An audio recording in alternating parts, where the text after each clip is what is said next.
What started as a simple dinner invitation would change everything when 20-year-old Xavier Musk brought his college friend Marcus home to Austin. His family expected a typical evening with a polite engineering student. Instead, they discovered a brilliant young man carrying a devastating secret and a mysterious family heirloom that would leave Elon Musk, the man who dreams of Mars, completely without words. This is the true story of how one act of kindness revealed a connection that spanned generations, from the Apollo missions that put humans on the moon to the SpaceX innovations that will take us to Mars. It's about finding family in unexpected places and discovering that sometimes the people we think we're saving are actually the ones saving us. The Tesla Model S pulled into the curved driveway of the Austin home just as the afternoon sun cast long shadows across the Texas hills. Elon Musk looked up from his phone, where he had been reading updates from the SpaceX team in Boca Chica. The familiar sound of car doors slamming made him smile. Xavier was home from his classes at the University of Texas. But today, there were two car doors. Elon set down his phone and walked to the large windows that faced the driveway. Xavier was walking toward the house, his backpack slung over one shoulder. Next to him walked a young man Elon had never seen before. The stranger was tall and thin, with black hair and clothes that looked like they had seen better days. His jeans had a small hole near the knee, and his sneakers were worn down at the heels. "Dad," Xavier called as he opened the front door. "I brought a friend home. This is Marcus." Elon walked into the entry hall to meet them. Marcus stood quietly behind Xavier, his dark eyes taking in the modern home with its high ceilings and expensive art on the walls. He held himself very straight, like he was trying to take up as little space as possible. "Nice to meet you, Marcus," Elon said, extending his hand. "I'm Elon." Marcus shook his hand firmly. "Thank you for having me, Mr. Musk. I hope it's okay that I'm here." "Of course," Elon replied, though something about the way Marcus spoke made him pause. There was a careful politeness in his voice, like someone who had learned to be grateful for small kindnesses. Xavier dropped his backpack by the door. "Marcus is in my aerospace engineering program. He's like the smartest guy in our class. He built a rocket engine model that actually worked." Marcus's cheeks turned red. "It was just a small one. Nothing like what SpaceX makes. Still pretty cool," Elon said with a grin. He liked meeting young engineers. "What year are you?" "Senior," Marcus answered. "I graduate in May." "And then what? Job hunting?" Marcus was quiet for a moment. "I'm not sure yet. Still figuring things out." Xavier looked at his friend with concern. "Come on, let's get some food. I'm starving." They walked toward the kitchen, where the smell of dinner was already filling the air. Grimes was at the stove, stirring something in a large pot. She looked up when they entered. "Hey, X," she said to Xavier, using his family nickname. "Who's your friend?" "This is Marcus." "Marcus, this is Claire, but everyone calls her Grimes." "Hi," Marcus said softly. He stayed near the doorway, as if he might need to leave quickly. "Are you staying for dinner?" Grimes asked. "I made enough pasta for an army." "If that's okay," Marcus replied. "I don't want to be any trouble." "No trouble at all. Xavier never brings friends home." "It's nice to finally meet one." As they sat down at the kitchen table, Elon watched Marcus carefully. The young man ate slowly, savoring each bite like he wasn't sure when his next meal might be. When Grimes offered him seconds, he hesitated before saying yes, and Elon noticed how Marcus kept glancing toward the door, like he was planning an escape route. "So Marcus, where are you from?" Elon asked. "Here and there," Marcus answered. "I've moved around a lot." "Family in Austin?" Marcus shook his head. "Not really, it's just me." The table went quiet. Little Xaa the Tov, now 4 years old, looked up from his dinosaur-shaped pasta. "Just you? Where's your mom and dad?" X, Grimes said gently. "Eat your dinner." "It's okay," Marcus said. He looked at the little boy with kind eyes. "My parents aren't around anymore, but I'm doing fine on my own." After dinner, as they sat in the living room, Xavier excused himself to use the bathroom. Marcus immediately stood up. "I should probably go," he said. "Thank you for dinner. It was really good." "Where are you headed?" Elon asked. Marcus paused. "Back to campus. I've got some studying to do." "It's pretty late for studying. Don't you have a dorm room?" "I like to study in the library. It's quiet there." Something in Marcus's voice made Elon's chest tighten. He had heard that tone before, in his own voice, years ago when he was young and trying to hide how alone he felt. "Marcus," Grimes said gently, "where do you live?" The question hung in the air. Marcus looked down at his hands. His shoulders began to shake slightly. "I won," he started, then stopped. When he looked up, there were tears in his eyes. "I live in my car. I've been sleeping in the parking lot behind the engineering building for 3 months." The words hit Elon like a punch to the stomach. This brilliant young man, this friend of his son, was homeless. "My foster parents. When I turned 18, I aged out of the system. I've been trying to make it on my own, but Austin is so expensive. Even with my job at the coffee shop and tutoring other students, I can't afford rent anywhere." Grimes immediately stood up. "Marcus, you're staying here tonight. We have a guest room upstairs."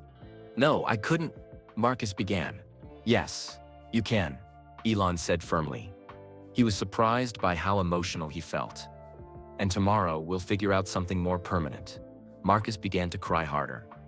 "I don't know what to say. I've been trying so hard to keep it together. Xavier doesn't even know. I was too embarrassed to tell anyone." "There's nothing to be embarrassed about," Elon said. "Sometimes we all need help." As Marcus wiped his eyes, he reached into his pocket and pulled out a small, worn object. He held it tightly in his palm, like it was precious. Elon caught a glimpse of faded colors and what looked like numbers or letters, but Marcus quickly closed his fingers around it. For a moment, Elon felt like he couldn't breathe. Something about that worn patch looked familiar, but he couldn't place it. A memory tugged at the back of his mind, but it slipped away before he could grasp it. "What's that?" Elon asked, his voice coming out strange and quiet. Marcus looked down at his closed fist. "Just something I carry. It reminds me of someone I lost." He slipped the object back into his pocket before Elon could see it clearly. But something about it had changed Elon's expression completely. His face went pale, and for once in his life, the man who always had something to say found himself completely speechless. "Dad?" Xavier asked, returning to the room. "You okay? You look like you've seen a ghost." Elon blinked and tried to shake off the strange feeling. "I'm fine. It's been a long day." But as they showed Marcus to the guest room and said goodnight, Elon couldn't stop thinking about that worn object. Something about it felt important, like a piece of a puzzle he didn't even know he was trying to solve. Later that night, as he lay in bed, Elon stared at the ceiling. He thought about Marcus sleeping sleepily down the hall, and about the millions of young people across the country who weren't so lucky. He thought about his own difficult childhood, and how different his life might have been if no one had believed in him. But mostly, he thought about that mysterious object Marcus carried, and why seeing it had made his heart race like he was standing at the edge of something that would change everything. In the guest room, Marcus lay awake too, holding the worn patch in his hands. In the darkness, he whispered to it like a prayer. "I'm still trying, Grandpa. I promise I'm still trying to make you proud." Neither of them knew that this moment was just the beginning of a story that would surprise them both. The next morning, Elon woke up before sunrise. He couldn't stop thinking about Marcus. As he made coffee in the quiet kitchen, he kept seeing the young man's face when he had admitted to living in his car. The shame, the fear, but also the strength it must have taken to keep going to classes every day. Elon had slept badly. Every time he closed his eyes, he saw that worn object Marcus had pulled from his pocket. Something about it felt important, but he couldn't figure out what. At 7 o'clock, he heard footsteps on the stairs. Marcus appeared in the kitchen doorway, already arrayed in the same clothes from yesterday. His hair was damp from a shower. "Good morning, Mr. Musk," Marcus said quietly. "Thank you for letting me stay. I can leave now if you want." "Stay for breakfast," Elon said. "And call me Elon." Marcus hesitated. "I don't want to be in the way." "You're not." Elon poured him a cup of coffee. "How did you sleep?" "Better than I have in months," Marcus admitted. "It's been a while since I slept in a real bed." Xavier came downstairs a few minutes later, followed by Grimes and Little X. As they ate breakfast together, Elon watched Marcus interact with his family. The young man was polite and kind, helping X cut his pancakes and thanking Grimes for every small thing she did. After breakfast, Xavier and Marcus left for their morning classes. Elon went to his home office, but he couldn't focus on work. Instead, he found himself researching foster care statistics in Texas. What he learned made his stomach hurt. Every year, about 1,000 young people aged out of foster care in Texas.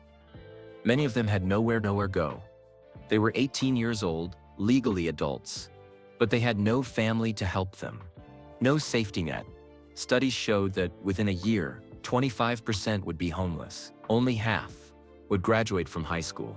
Marcus was one of the lucky ones. Somehow he had made it to college. Somehow he was maintaining good grades while living in his car. Elon called Xavier during his lunch break. "How long has Marcus been homeless?" he asked. Xavier was quiet for a moment. "I just found out last night, same as you. But now that I think about it, there were signs." He never talked about going home. He was always at the library, even on weekends, and he never bought lunch at school. He said he wasn't hungry, but I think he was saving money. "How did you meet him?" "In Professor Wilson's advanced propulsion class. Marcus always sat in the front row asking really smart questions. One night I was leaving the library late, and I saw him there at 3 in the morning, still studying. I asked him why he didn't go home to sleep, and he said he liked studying late when it was quiet." Elon closed his eyes. He was probably staying there because he had nowhere else to go. "Yeah," Xavier said sadly. "I should have figured it out sooner. I should have helped him." "You're helping him now. You brought him home." "Dad, can we really help him? Like actually help him?" "We're going to try," Elon promised. That afternoon, Elon drove to the University of Texas campus. He wanted to understand more about Marcus's situation. He visited the financial aid office and learned about the challenges facing foster youth in college. "It's heartbreaking," said Mrs. Patterson, who worked with at-risk students. "These kids age out of the system with nothing. No family support, no money saved up, no one to co-sign for apartments. Some of them are so smart and hardworking, but the system makes it almost impossible for them to succeed." "What about scholarships? Government help?" "There are some programs, but not enough, and the paperwork is complicated. A lot of these students are working multiple jobs just to survive. They don't have time to navigate all the bureaucracy." Elon left the campus feeling angry and sad. How many brilliant young people were falling through the cracks? That evening, Marcus came home with Xavier again. This time, he didn't ask if it was okay. He just followed Xavier inside like he belonged there. At dinner, Elon asked him about his studies. "I'm majoring in aerospace engineering with a focus on life support systems," Marcus explained. "I'm really interested in how we'll keep people alive on long space missions.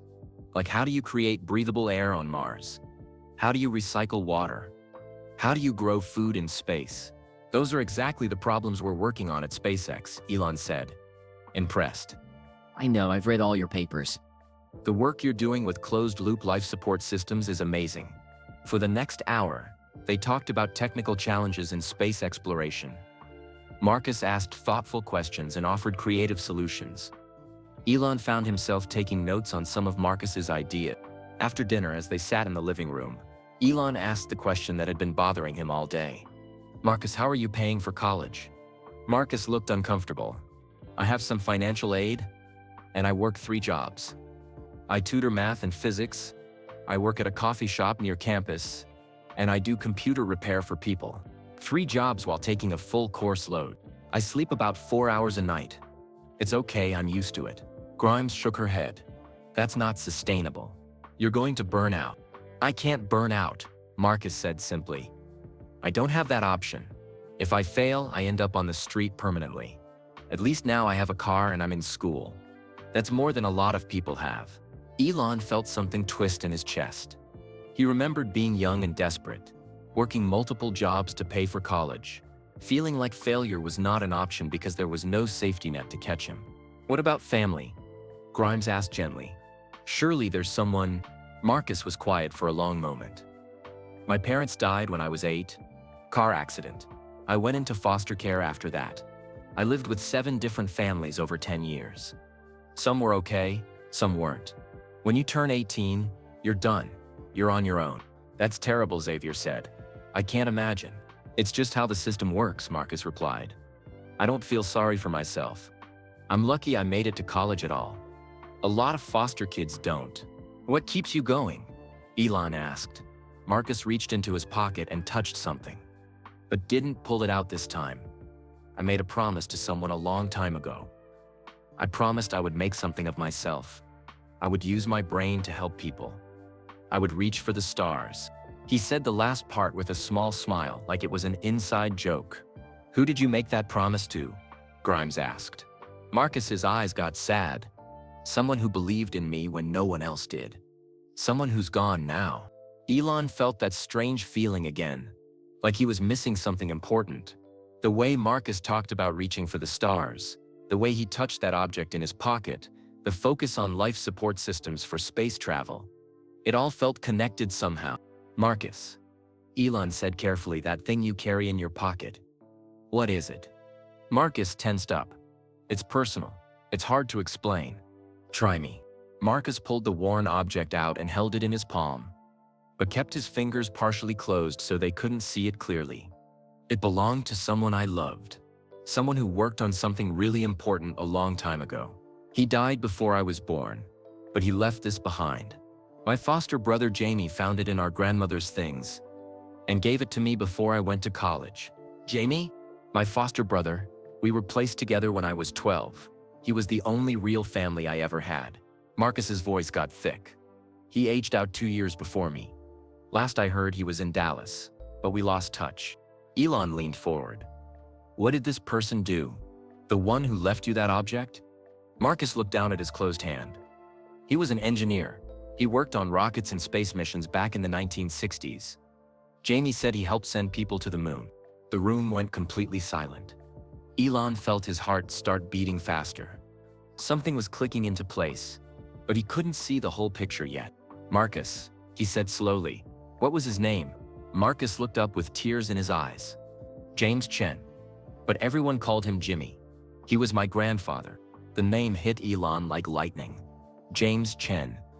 Jimmy Chen. He knew that name from somewhere deep in his memory, but he couldn't place it exactly. His mind raced through everything he knew about the early space program. "Your grandfather worked on the Apollo missions?" Elon asked, trying to keep his voice steady. Marcus nodded, wiping his eyes with the back of his hand. "Jamie told me he was part of the team that designed life support systems. He made sure the astronauts could breathe and stay alive in space." Elon's heart was pounding. Life support systems. The Apollo program. The name Jimmy Chen. Something was connecting in his brain, but the pieces weren't quite fitting together yet. "Can I see it?" Elon asked gently, nodding toward Marcus's closed hand. "The thing he left you?" Marcus hesitated. He looked at Xavier, then at Grimes, then back at Elon. Slowly, he opened his palm. It was a mission patch. Worn and faded, with the colors barely visible. Elon could make out part of an eagle, and what looked like the Earth in the background. The numbers 11 were still clear in one corner. "Apollo 11, Elon whispered. "Jamie said Grandpa Jimmy worked on that mission. This was his patch. He carried it with him every day during the mission, like a good luck charm. After the astronauts came home safely, he kept it to remember what they had accomplished together." Elon stared at the patch. He had seen thousands of Apollo 11 patches in museums and books, but something about this one felt different. It looked like it had been handled with love and care for decades. "This is incredible, Marcus. Do you know how rare this is? An actual Apollo 11 patch that belonged to one of the engineers?" Marcus carefully closed his hand around it again. "It's all I have left of him. And now it's all I have left of Jamie too." The next morning, Elon couldn't concentrate on work. He kept thinking about Marcus and his grandfather's connection to the Apollo program. During his lunch break, he made some phone calls to NASA historians he knew. "Jimmy Chen?" said Dr. Rodriguez from the Johnson Space Center archives. "Oh yes, I remember that name from the old records. Brilliant engineer. He worked on atmospheric systems for the Apollo missions. Very quiet guy, but his work was essential. The astronauts trusted their lives to systems he helped design." "What happened to him?" "I think he died young. Heart attack in the 1970s, if I remember correctly. Real tragedy. He had a young family." Elon hung up the phone feeling sad. Marcus's grandfather had helped put humans on the moon, but died before he could see his grandson grow up. That afternoon, Elon decided to visit Marcus at work. Xavier had mentioned that Marcus worked at a coffee shop near campus called Rocket Fuel Coffee. The name made Elon smile. He found Marcus behind the counter making drinks for a line of college students.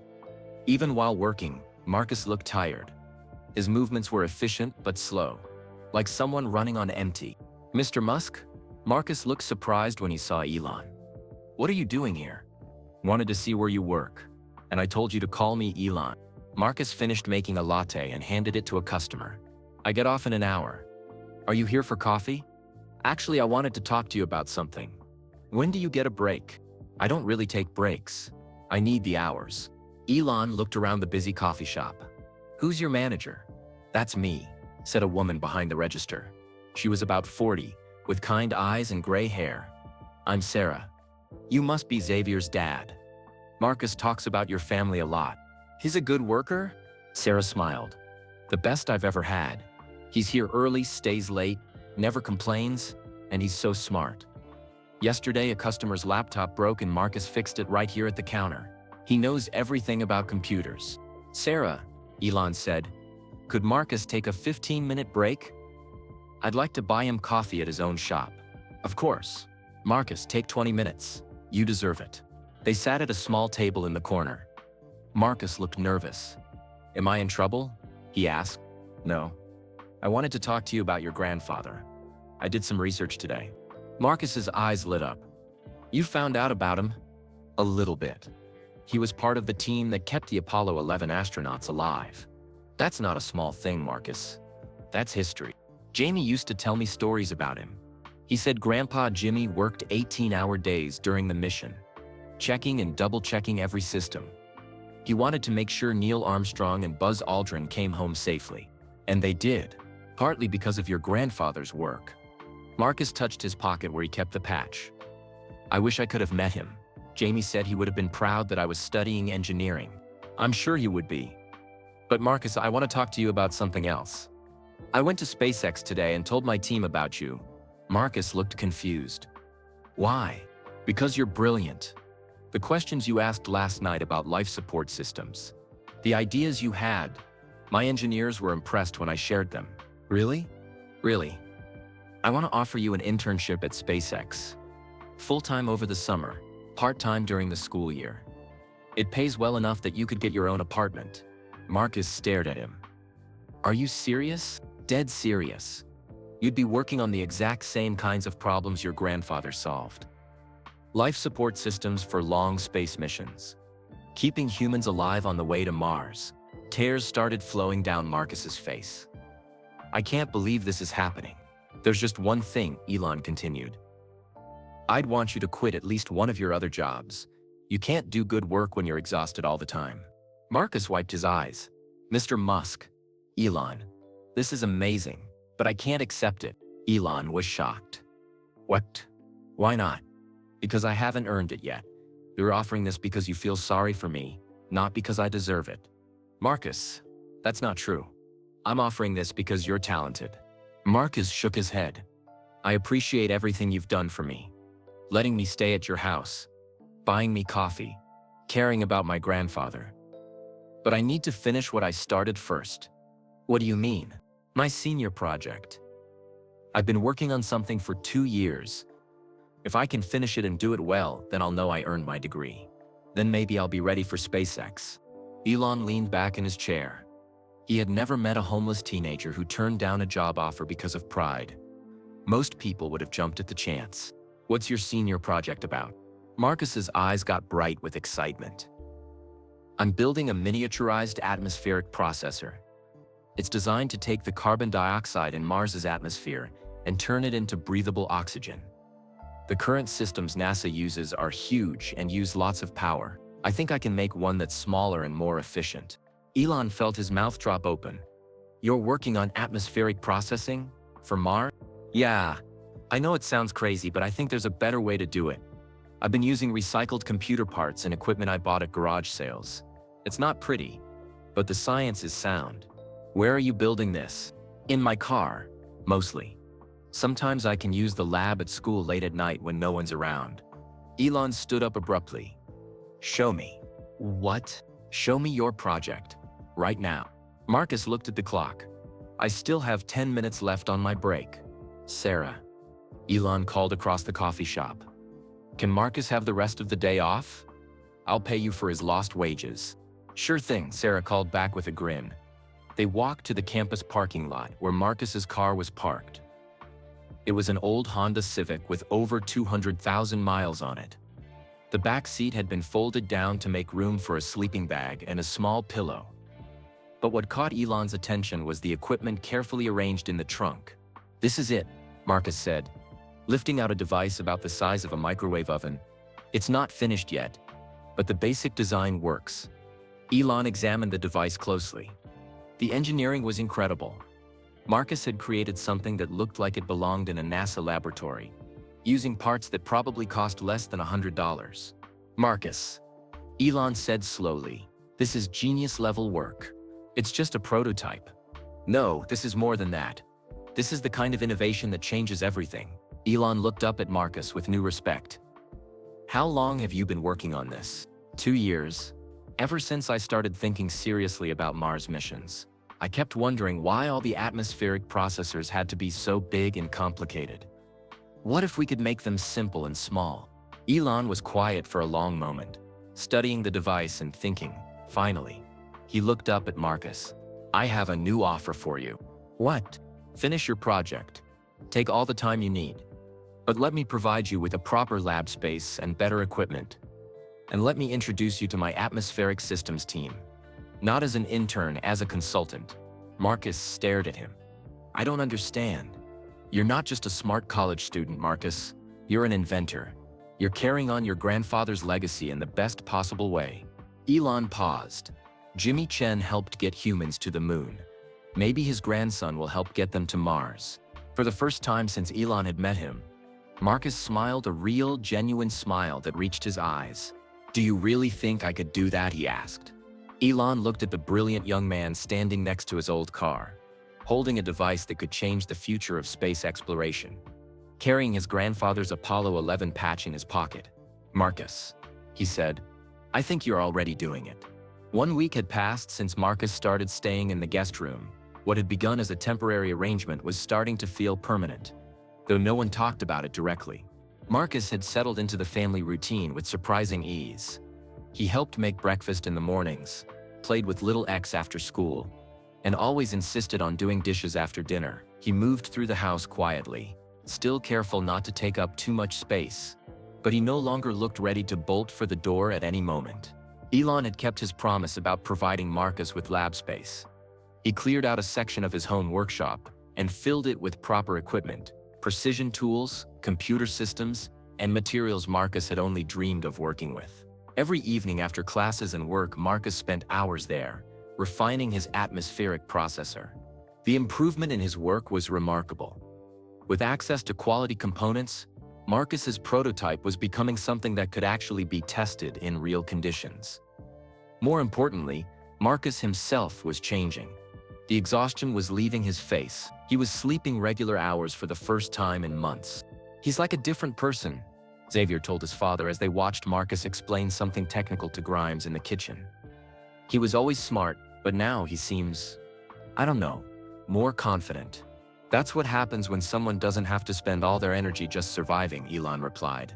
Thursday evening, as they sat around the dinner table, Elon brought up the latest SpaceX mission updates. The Starship program was facing some challenges with life support systems for long-duration flights to Mars.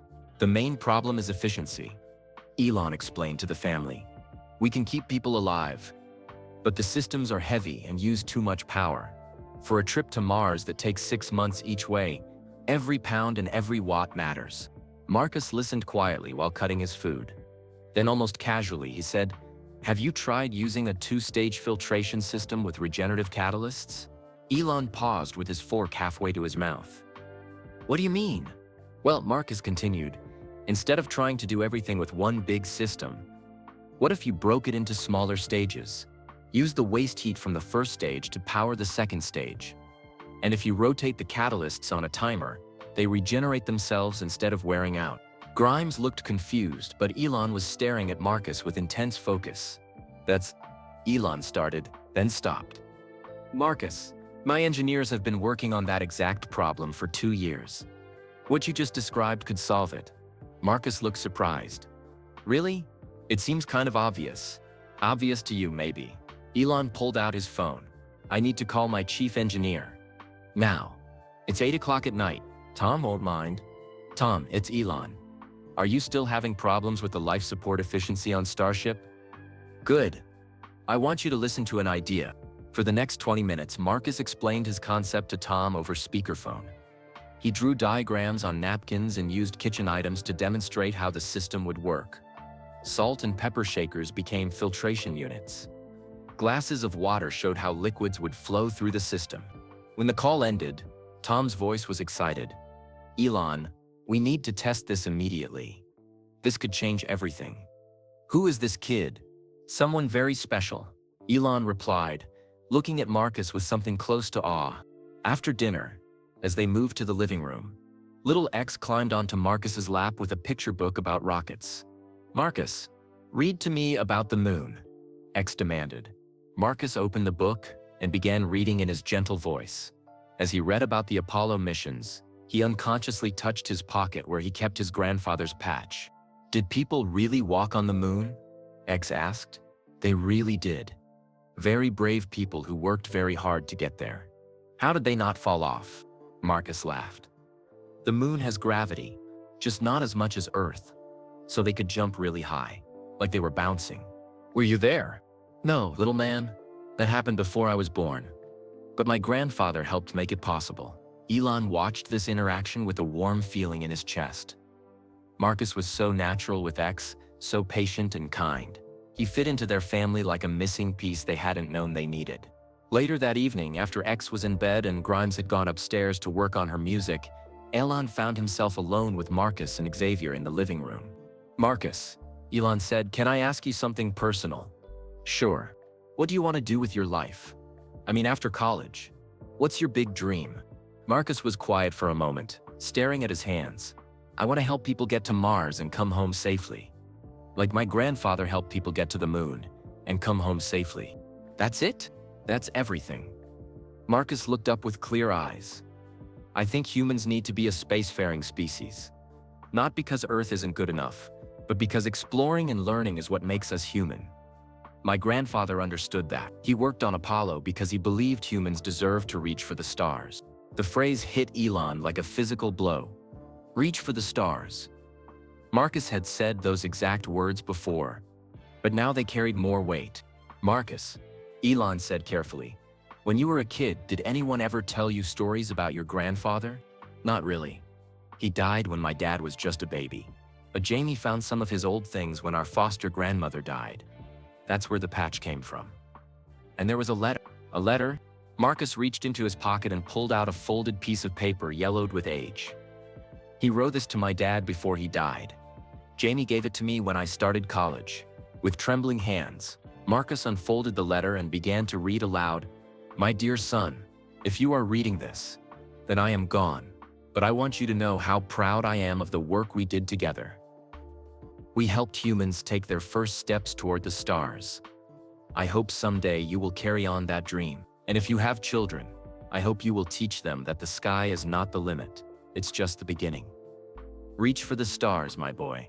Reach for the stars. Love, Dad. The room was completely silent. Elon felt tears pricking his eyes. He never got to meet my dad as an adult, Marcus continued. And my dad died before he could tell me any of this. But Jamie made sure I knew where I came from. Where is Jamie now? Xavier asked softly. Marcus's face fell. I don't know, we lost touch after he aged out of foster care. Last I heard he was in Dallas, but that was 2 years ago. I keep hoping he'll call or text, but Marcus shrugged sadly. Foster kids don't always stay in contact. We learn early that people leave. Elon's phone buzzed with a text message. He glanced at it and saw it was from Tom, his chief engineer. Elon, I ran some quick calculations on that filtration idea. This could reduce system weight by 40% and power consumption by 30%.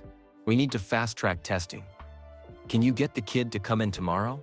Elon looked up from his phone to find Marcus and Xavier both watching him. Marcus, how would you like to visit SpaceX tomorrow? Tom wants to discuss your ideas with the whole engineering team. Marcus's eyes went wide. Are you serious? Dead serious. You might have just solved one of our biggest problems. I have classes tomorrow. Skip them. This is more important. Marcus hesitated. I've never missed a class. Xavier laughed. Marcus, this is SpaceX. This is your dream. Miss the class? Okay, Marcus said, his voice barely a whisper. Okay, yes. I'll go. As they said goodnight and headed upstairs. Elon lingered in the living room, thinking about everything that had happened. In 1 week, Marcus had gone from sleeping in his car to potentially solving major engineering problems for SpaceX. But more than that, he had become part of their family. Elon's phone rang. It was an unknown number from Dallas. Hello? Elon answered. Is this the Musk house? A young man's voice asked. I'm looking for someone named Marcus Chen. I was told he might be staying there. Elon's heart started racing. Who is this? This is Jamie Rodriguez. Marcus is my foster brother. I've been trying to find him for weeks. Elon closed his eyes. This was either going to be the best news Marcus had received in years, or the worst. Hold on, Elon said. Let me get Marcus. As he walked toward the stairs, Elon had no idea that this phone call was about to change everything. That the reunion he was about to make possible would also lead to a revelation that would shake Marcus to his core, and ultimately drive him away from the family that had just learned to love him. Marcus, he called upstairs. There's someone on the phone for you. Marcus came running down the stairs 2 at a time, his face bright with hope. Jamie, he said breathlessly as Elon handed him the phone. Jamie, is that really you? Elon watched Marcus's expression change from joy to confusion to horror in the space of 30 seconds. What do you mean? Marcus whispered into the phone. That's impossible. He was getting better. He told me he was getting better. Xavier appeared at the top of the stairs, drawn by the sound of Marcus's distressed voice. No, Marcus said, his voice breaking. No, that can't be right. When? When did it happen? Elon moved closer, ready to catch Marcus if he collapsed. The young man's face had gone completely white. I have to come, Marcus said into the phone. I have to be there. Where? Okay. I'll find a way to get there. Marcus ended the call and stood frozen in the hallway, staring at the phone in his hand. Marcus, Elon said gently. What happened? Jamie's dead. The words came out flat and broken. He died 3 days ago in Dallas. Overdose. They found him in an abandoned building. Marcus's legs gave out. He sat down hard on the bottom step of the staircase. The funeral is tomorrow, he continued in a whisper. That was his friend Carlos who called. He got my number from some old texts on Jamie's phone. He's been trying to find me for days. Xavier rushed downstairs and sat next to Marcus, putting an arm around his shoulders. I'm so sorry, Marcus. Grimes appeared in the hallway.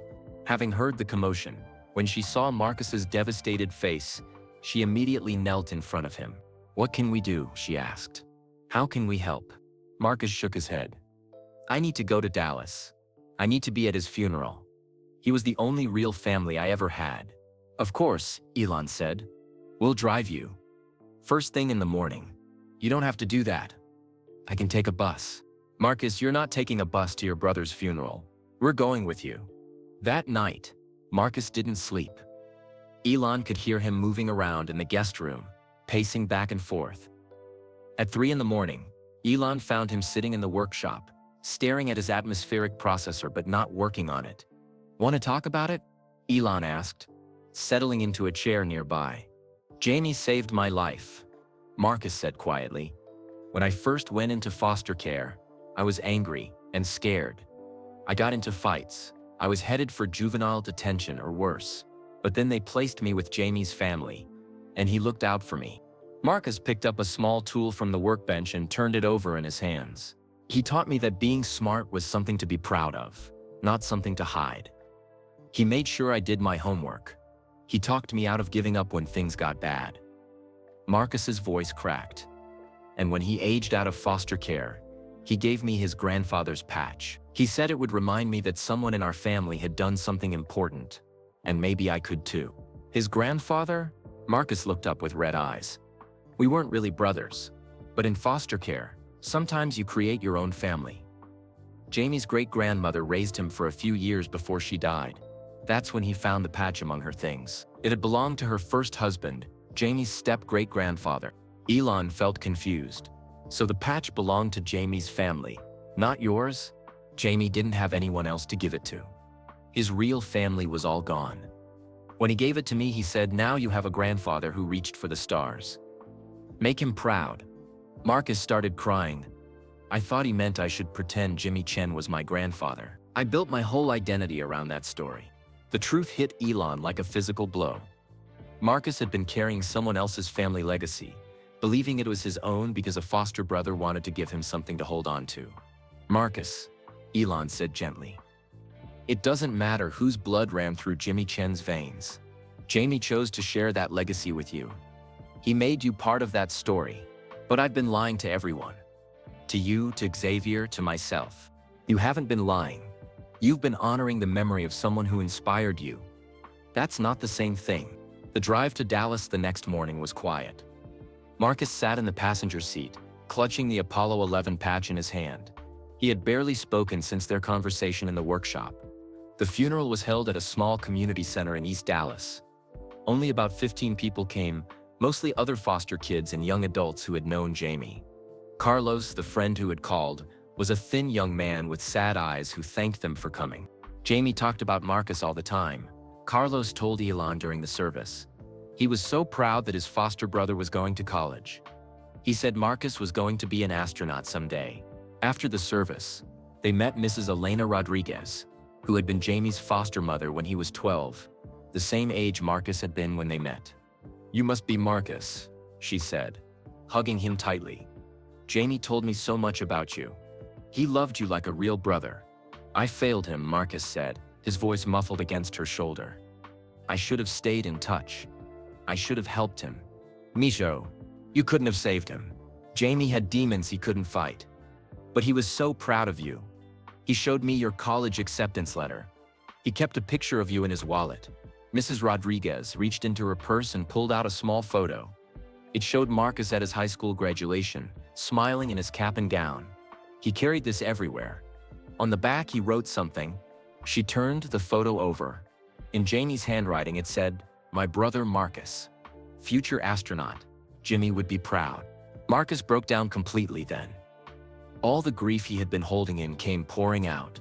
Later, as they prepared to drive back to Austin, Mrs. Rodriguez pulled Elon aside. "You're the family who's been taking care of Marcus?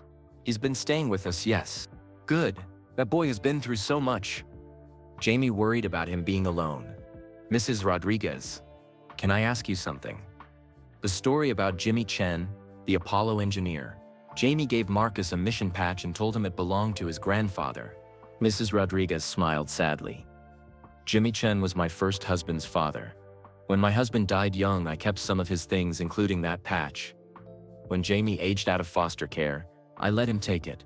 I told him the story of Jimmy Chen because I thought it might inspire him." "So Jimmy Chen was your stepfather-in-law?" "Yes. He was a wonderful man. Very quiet, very brilliant. He died when my husband was just a baby. But everyone who knew him said he was special." When Jamie gave that patch to Marcus, I think he was trying to give him a piece of hope. Something to believe in. Elon nodded. Marcus has been carrying on Jimmy's legacy in his own way. Good. Jimmy would have liked that. That night, back in Austin, Marcus didn't come to dinner. Xavier found him in his car in the driveway, his belongings packed in the back seat. "Marcus, what are you doing?" "I can't stay here anymore. I've been living a lie. That patch doesn't belong to me. This whole story about my grandfather doesn't belong to me." Xavier ran inside to get Elon and Grimes. They all came out to the driveway together. "Marcus, don't do this," Grimes pleaded. "You belong here." "No, I don't. I'm just a foster kid with no real family and no real history. Jamie's dead, and I have nothing left." Marcus started his car. "Thank you for everything you've done for me. I'll never forget your kindness. But I need to go." "Where will you go?" Elon asked desperately. Marcus looked at him through the car window, tears streaming down his face. "Back to where it all began. Back to the place where I first thought I could be something more than just another lost kid." He drove away into the night, leaving the Musk family standing in the driveway, heartbroken and helpless. For 3 days, they searched everywhere. They called shelters, visited the university, drove around Austin looking for his old Honda. Nothing. On the third night, Elon sat in his office, staring at a photo on his desk. It was a picture from the previous week, Marcus, Xavier, and little X building a rocket model together in the living room. Marcus was smiling genuinely, looking relaxed and happy. "We have to find him," Xavier said from the doorway. "He's family." Elon looked at his son. "I know, but where do we even start?" His phone rang. It was Mrs. Rodriguez from Dallas. "Mr. Musk? I've been thinking about what you told me. About Marcus feeling like he doesn't belong because the patch isn't really his." "Yes? I think I know where he might have gone. Jamie told me once that Marcus had a special place he went when he needed to think. Somewhere in Houston." "Where in Houston?" "Johnson Space Center. Jamie said Marcus used to take the bus there sometimes when they were teenagers. He would sit in the visitor center and stare at the rockets. Jamie said it was where Marcus first dreamed of being an astronaut." Elon was already reaching for his car keys. "Mrs. Rodriguez, thank you. Find him, Mr. Musk. That boy needs to know he has a family." As Elon, Xavier, and Grimes drove through the night toward Houston, none of them knew they were about to discover the real truth about Jimmy Chen's legacy, and why Marcus's connection to it was deeper and more meaningful than any of them had ever imagined. The drive to Houston took 4 hours through the dark Texas night. Elon gripped the steering wheel tightly, pushing the speed limit as much as he dared. Xavier sat in the passenger seat calling Marcus's phone every few minutes, even though it went straight to voicemail each time. "What if he's not there?" Xavier asked as they passed the sign for Houston city limits. "He'll be there," Elon said, though he wasn't sure he believed it himself. Mrs. Rodriguez was right. When people are hurting, they go back to the places that gave them hope. Grimes leaned forward from the back seat. "What are we gonna say to him? He thinks his whole identity is a lie." "We'll figure it out," Elon replied. "First, we just need to find him." Johnson Space Center opened to visitors at 10 a.m., but Elon wasn't willing to wait. He called Dr. Rodriguez, the NASA historian he had spoken to weeks earlier about Jimmy Chen. "I need a favor," Elon said into his phone as they sat in the visitor parking lot at dawn. "Can you get us into the Space Center before it opens? It's an emergency." An hour later, Dr. Rodriguez met them at the employee entrance. She was a woman in her 60s with kind eyes and gray hair pulled back in a ponytail. "I have to admit I'm curious about this emergency," she said as she led them through security. "When you called asking about Jimmy Chen a few weeks ago, I did some more research, found some interesting things." They walked through the quiet hallways of the visitor center. Most of the lights were still off, and their footsteps echoed in the empty space. "There," Xavier said, pointing toward the main exhibit hall. In the dim morning light filtering through the skylights, they could see a lone figure sitting on a bench in front of the massive Saturn V rocket display. Even from a distance, they recognized Marcus's thin frame and dark hair. He was sitting perfectly still, staring up at the rocket like he was trying to memorize every detail. "Marcus," Elon called softly as they approached. Marcus didn't turn around. "I knew you'd find me eventually." "Xavier's too stubborn to give up. We were worried about you," Grimes said, sitting down on the bench next to him. "I'm fine. I just needed to think." Elon sat on Marcus's other side. Up close, he could see that Marcus looked exhausted. His clothes were wrinkled and there were dark circles under his eyes. "How long have you been here?" "Since yesterday morning. Security let me stay because I told them I was doing research for my college project." Marcus finally looked at them. "I've been thinking about everything Jamie told me. About Jimmy Chen. About reaching for the stars. About who I really am." "And what did you decide?" Marcus pulled the worn Apollo 11 patch from his pocket and held it in his palm. "I decided that it doesn't matter whose blood Jimmy Chen shared. What matters is what he believed in, and what Jamie believed in when he gave this to me." Dr. Rodriguez stepped forward. "Excuse me, but did you say Jimmy Chen?" Marcus looked up at her with tired eyes. "Yes. He worked on the Apollo program. Life support system." "May I see that patch?" Marcus hesitated, then held it out. Dr. Rodriguez took it gently and examined it closely under the light. "My goodness," she whispered. I think this might be one of the personal patches. The ones that actually went to the moon. What do you mean? Elon asked. The astronauts weren't the only ones who had personal items on the Apollo 11 mission. Some of the key engineers were allowed to include small mementos. They were sealed in a special container and stayed with the command module during the entire mission. She turned the patch over and pointed to some tiny markings on the back that none of them had noticed before. See these numbers? That's a NASA inventory code. This patch actually flew to the moon and back. Marcus stared at the patch with wonder. Jamie never told me that. He probably didn't know. These details weren't widely publicized. Dr. Rodriguez looked at Marcus with growing excitement. Young man, what did you say your name was? Marcus Chen. And Jimmy Chen was my foster brother's step-great-grandfather. But Jamie gave me the patch and told me to think of Jimmy as my own grandfather. Dr. Rodriguez was quiet for a long moment, studying Marcus's face carefully. What's your full name? She asked. Marcus James Chen. And when were you born? April 12th. Dr. Rodriguez gasped. Oh my God. Oh my God, I need to show you something. She pulled out her phone and scrolled through her files. When you first called asking about Jimmy Chen, did more research. I found his personnel file and some personal documents that his family donated to our archives. She found what she was looking for and held up her phone screen. It was a photograph of a young Asian man in a NASA jacket, standing next to a rocket engine. This is Jimmy Chen in 1969, just before the Apollo 11 launch. Marcus looked at the photo and went completely still. The resemblance was striking. Jimmy Chen had the same dark hair, the same intelligent eyes, the same gentle smile that Marcus had. That's not all, Dr. Rodriguez continued, scrolling to another document. I found his family tree. Jimmy Chen had a son who died in a car accident in 19... She looked directly at Marcus. That son would be about 60 years old now. And according to the records, his name was David Chen. Marcus's face went white. David Chen was my father's name. Marcus, Dr. Rodriguez said gently.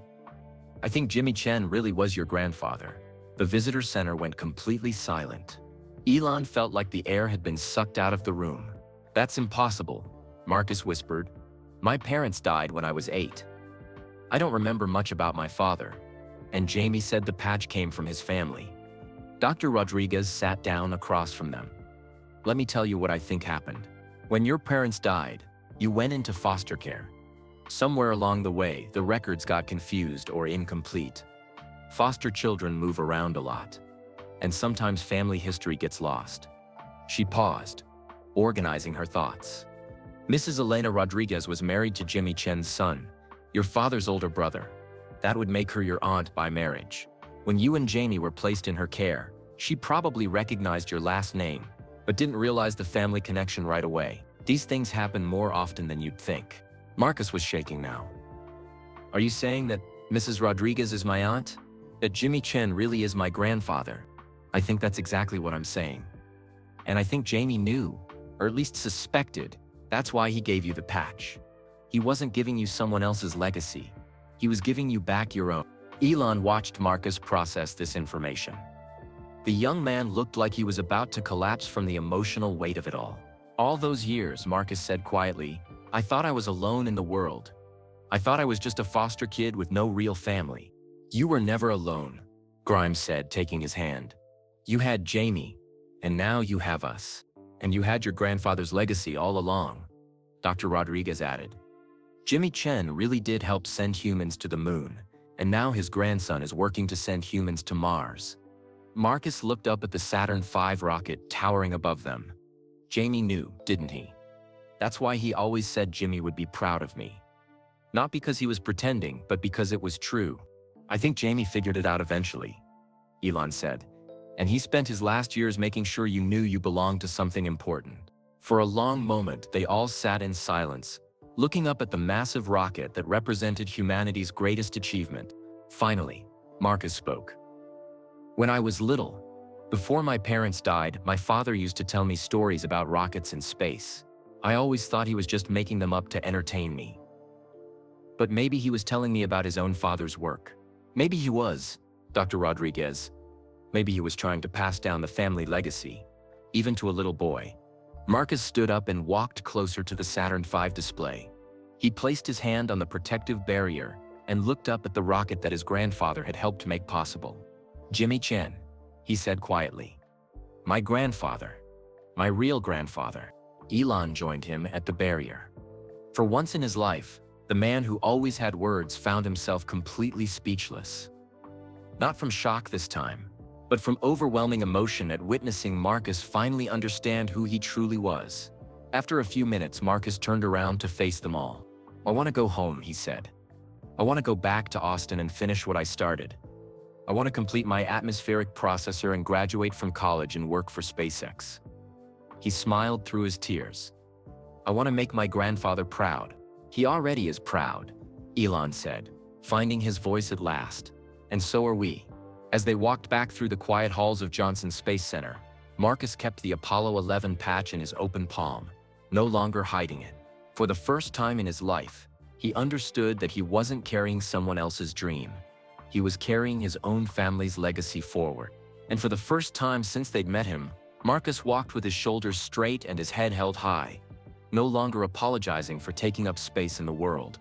6 months later, Marcus stood at the podium in the packed auditorium at the University of Texas. He wore his graduation cap and gown, and pinned to his chest was his grandfather's Apollo 11 patch, the patch that had traveled to the moon and back, and now would travel to Mars in the heart of the young man who carried on its legacy. "Ladies and gentlemen," the dean announced, "this year's winner of the National Collegiate Engineering Innovation Award, Marcus James Chen." The audience erupted in applause.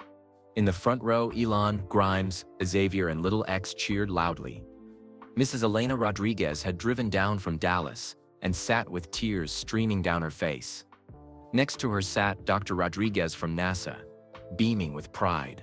Marcus stepped up to the microphone, no longer the quiet, apologetic young man who had once been afraid to take up space. His voice was clear and confident. "When I started college, I thought I was alone in the world," he began. "I thought I had no family, no history, no legacy to carry forward. I was wrong about all of those things." He paused and looked directly at the Musk family in the front row. "I learned that family isn't just about blood. It's about the people who choose to stand by you when you need them most. It's about the people who see your potential when you can't see it yourself." Little X waved at him from Grimes's lap, making Marcus smile. "But I also learned something else. Sometimes we carry our family's legacy without even knowing it. My grandfather, Jimmy Chen, helped design the life support systems that kept the Apollo 11 astronauts alive on their journey to the moon. He died before I was born, but his dreams lived on in me." Marcus held up a small device, a refined version of his atmospheric processor, now sleek and polished.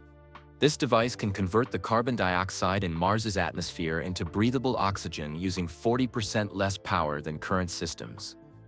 It represents 4 years of work, but more than that, it represents a dream passed down through generations. From my grandfather who helped humans reach the moon, to me, working to help humans reach Mars. The applause was thunderous. Marcus waited for it to die down before continuing. "In 3 weeks, I'll begin working as a junior atmospheric systems engineer at SpaceX.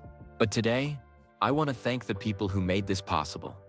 My foster brother Jamie, who gave me hope when I had none. Mrs. Elena Rodriguez, who loved me like a son even when she didn't know I was her nephew. Dr. Rodriguez, who helped me discover my true history." He looked directly at Elon. "And the Musk family, who taught me that home isn't a place, it's the people who never give up on you." After the ceremony, there was a reception in the engineering building. Marcus moved through the crowd, shaking hands and accepting congratulations. But he kept glancing toward the door. "Looking for someone?" Elon asked, approaching with 2 cups of punch. "I keep hoping Mrs. Rodriguez brought some of Jamie's friends from Dallas. I sent invitations, but I haven't heard back." Elon smiled. "Actually, there's someone here who's been waiting to meet you." He gestured toward the entrance, where a young woman in her 20s had just walked in. She had dark hair and kind eyes, and she was looking around the room uncertainly.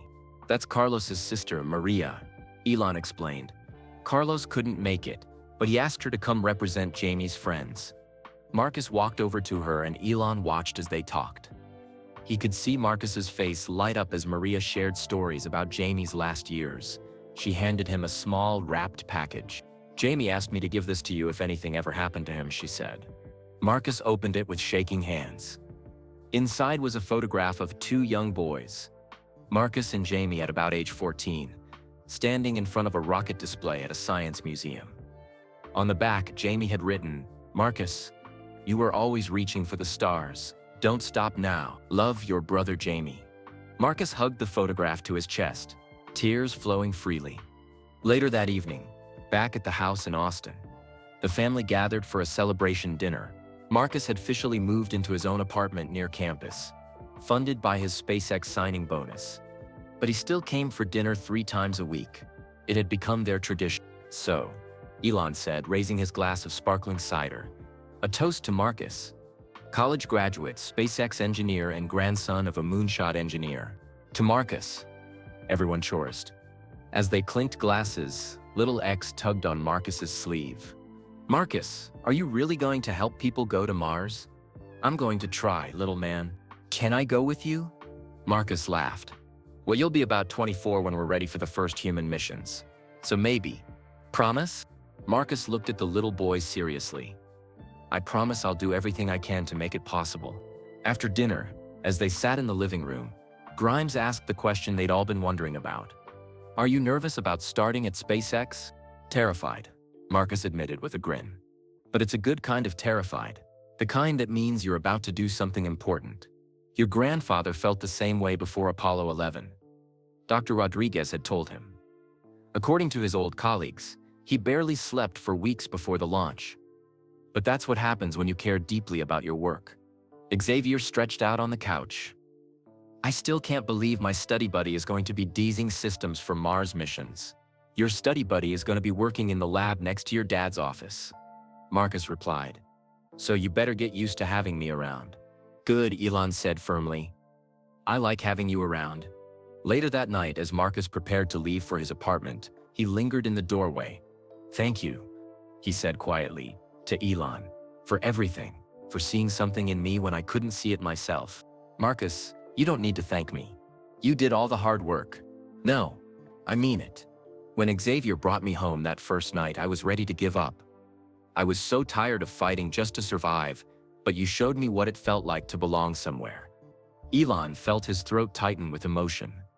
"You've always belonged here. From the moment you walked through that door. I know that now, but it took me a while to believe it." As Marcus drove away, Elon stood in the driveway watching his taillights disappear. Grimes came up behind him and slipped her arm through his. "You know what I think?" she said. "What?" "I think you saved each other." 3 weeks later, on Marcus's first day at SpaceX, Elon found him in the Atmospheric Systems Lab at 6 a.m., already working on equations on the whiteboard. "You're here early," Elon observed. Marcus looked up from his calculations. "I couldn't sleep. Too excited. Nervous. A little. But mostly just grateful to be here." Marcus capped his marker and turned to face Elon fully. "I keep thinking about something Jamie used to say. He said that some people are born into their destiny, and others have to fight for it. But the ones who fight for it appreciate it more." "Smart kid, your brother." "Yeah, he was," Marcus smiled. "He'd be proud of this moment." "So would your grandfather." "I think about him every day now. About the work he did, the risks he took, the faith he had in human potential." Marcus looked around the lab filled with cutting-edge equipment. "Sometimes I feel like he's here with me, guiding my hands when I'm working on a difficult problem." That afternoon, Marcus gave his first presentation to the SpaceX Atmospheric Systems team.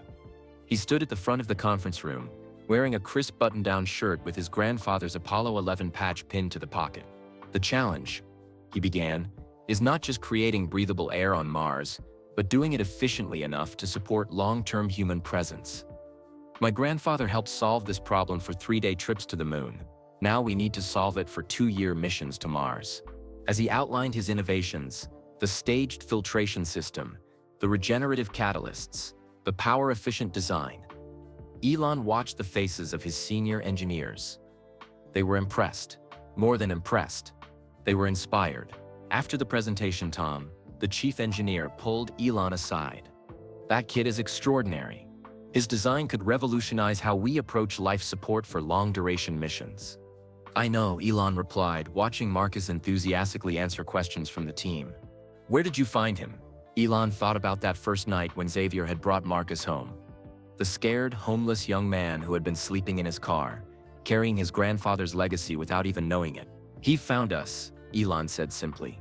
6 months into his job at SpaceX, Marcus was promoted to Senior Atmospheric Systems Engineer. His innovations were being incorporated into the designs for the first crewed missions to Mars. Mijo, I'm so proud of you, she said over the phone. Your grandfather Jimmy would be so proud. And Jamie would be over the moon. Mrs. Rodriguez, can I ask you something? Of course. Why didn't you tell me earlier that you were my aunt? When I was living with you as a foster child. She was quiet for a moment. Because I wasn't sure at first. Your records were incomplete. There are many Chens in the world. It wasn't until Jamie started asking questions about the patch that I began to piece it together. And by then you had both aged out and moved on. But you suspected? I suspected you had Jimmy's eyes. And Jimmy's mind. But I thought it was better to let you find your own path than to burden you with expectations about a grandfather you'd never met. I understand. Do you? Because I've wondered if I made the right choice. You did, Marcus said firmly. Jamie gave me the patch when I needed hope most. If I had known the truth earlier, it might have felt like pressure instead of inspiration. That evening, Marcus worked late in his lab at SpaceX. He was alone in the building, working by the light of his desk lamp, when Elon found him. Still here? Marcus looked up from his computer screen, testing some final calculations for the Mars atmospheric processor prototype. We're so close to something revolutionary. Elon sat down in the chair across from Marcus's desk. Between them lay technical drawings, computer printouts, and in the center of it all, Jimmy Chen's Apollo 11 patch. Marcus, I need to tell you something. What? When Xavier first brought you home, I thought I was doing a good deed, helping a homeless kid get back on his feet. Elon paused. I had no idea I was meeting someone who would change everything. I haven't changed anything, I'm just one engineer. No, you're not just one engineer. You're carrying forward a legacy that started with your grandfather and will continue long after we're gone. You're proof that dreams pass from generation to generation, even when families are broken apart. Marcus looked down at the patch. Sometimes I talk to him, to Grandpa Jimmy. When I'm working on a really difficult problem, I imagine him standing next to me, offering guidance. What does he tell you? Marcus smiled. He tells me to reach for the stars, just like he told my father. Just like my father would have told me if he'd lived long enough. And he tells me that the best way to honor the past is to build the future. At that moment, Marcus's computer chimed with a notification. His latest simulation had finished running. They both looked at the screen, which showed a successful test of his atmospheric processing system. We did it, Marcus whispered. The system works. We can sustain human life on Mars. Elon stared at the screen, then at Marcus, then at the worn Apollo 11 patch on the desk. For the second time since meeting Marcus, he found himself completely speechless. But this time, it wasn't from shock or emotion. This time it was from pure wonder at witnessing the moment when a young man's dreams became reality, when a grandfather's legacy was fulfilled, and when the future of human space exploration took a giant leap forward. Finally, Elon found his voice. Marcus, do you know what this means? Marcus looked up from the computer screen, his eyes shining with tears of joy. It means we're really gonna Mars. And when we get there, we're gonna be able to stay. It means more than that. Elon stood up and placed his hand on Marcus's shoulder. It means your grandfather's work didn't end with the moon. It means every foster kid who thinks they're alone in the world needs to see what you've accomplished. It means the future belongs to people who never stop reaching for the stars. As they sat together in the quiet lab, surrounded by the tools of space exploration, Marcus picked up his grandfather's patch and held it carefully in his palm. Thank you, Grandpa Jimmy, he whispered. I kept my promise. I reached for the stars and I caught one. Outside the SpaceX facility, the Texas sky stretched endlessly above them, filled with stars that no longer seemed impossibly far away. Somewhere among those stars was Mars, waiting for the atmospheric systems that would make human life possible on its surface. And somewhere in the vast universe of possibility, the spirit of Jimmy Chen smiled. knowing that his legacy lived on in the brilliant young man who carried his patch and his dreams toward the infinite frontier of space. The homeless boy who had once slept in his car had become the engineer who would help humanity reach for the stars, and the man who had thought he was saving someone discovered that he had been saved in return by the simple act of recognizing potential and nurturing it with love. Where are you listening from today? Drop your location in the comments below.